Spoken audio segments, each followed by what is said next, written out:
दे देना।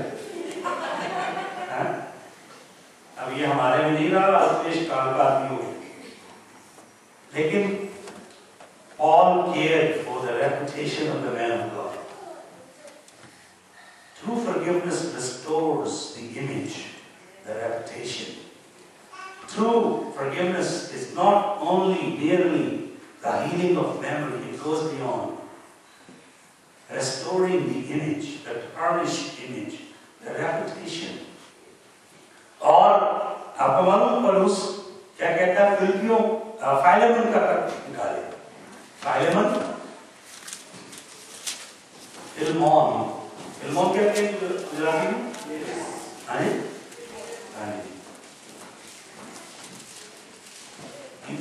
Titus episode के साथ मिलेगा आपको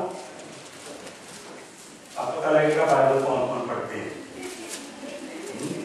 अगर वो विदाया और फाइलेमन ढूंढ ले जल्दी से तो मतलब है कि बाइबल पढ़ते हैं।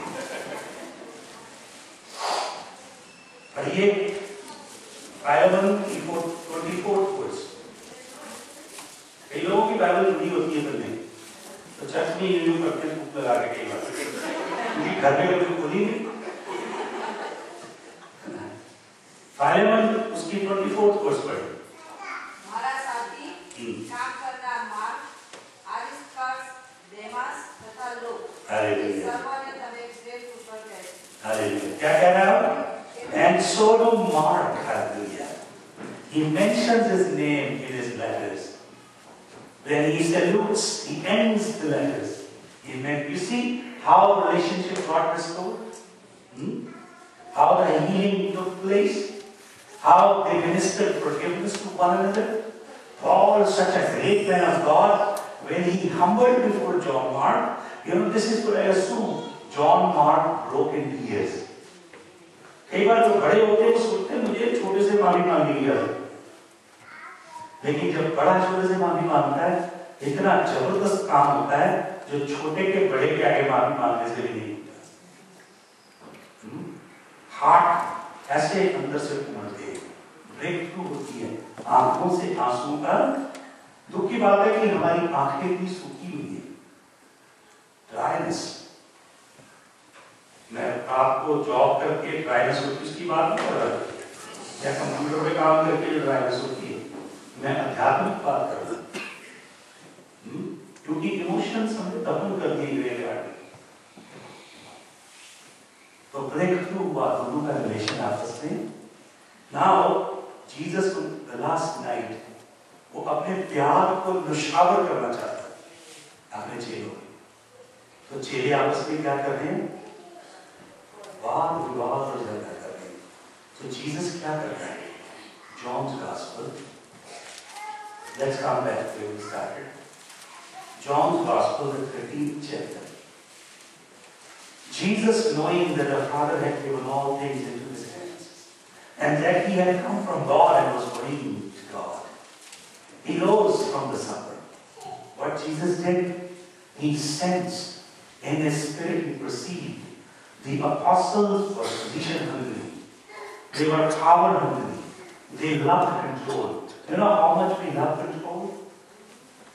Our desire to control is the cause of all frustration in our lives. Husband loves to control his wife and vice versa.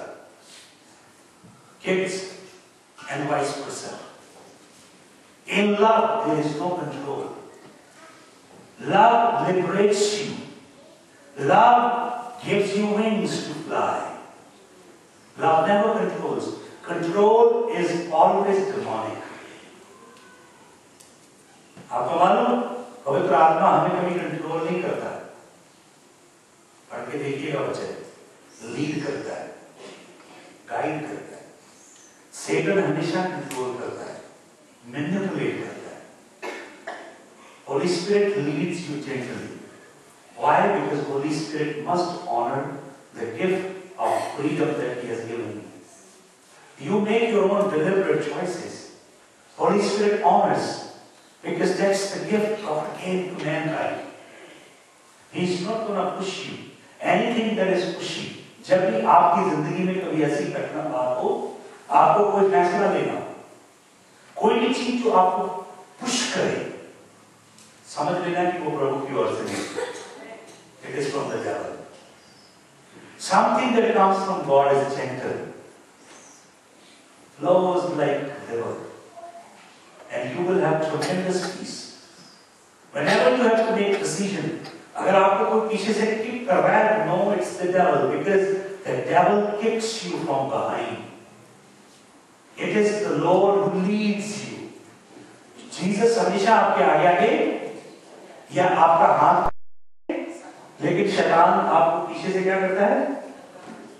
Kick मारता है। जब भी आजमाइश आती है, आपको हल्की सी कहीं कोई गंदी तस्वीरें देखने की, या कहीं थोड़ा सा गिलासी लगाने की, या कहीं वो ऐसा काम जो आप कभी हिडन चेम्बर्स में करते थे करने की, somebody is pushing you into it.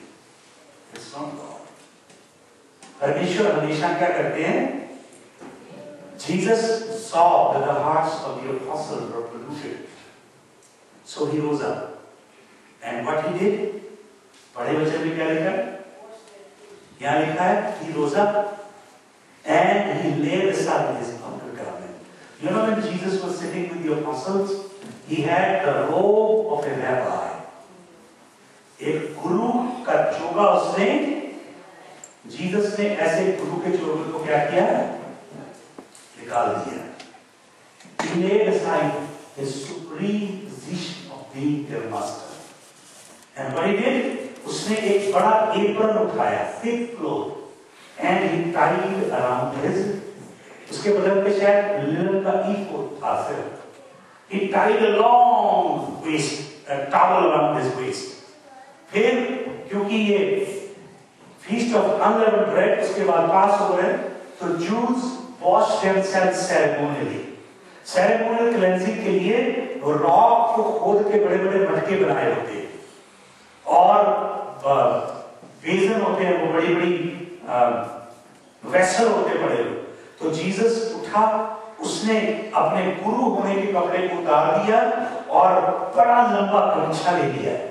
आपको मालूम, ये लंबा गारमेंट, लॉन्ग टॉवल एक नौकर का टॉवल होता है, क्योंकि जो नौकर होता है, और एक यहूदी घर में 4 तरह के नौकर होते हैं. एक ऐसा नौकर होता था जो अगर मालिक की औलाद ना हो, उस सूरत में मालिक का वारिस बन जाता है.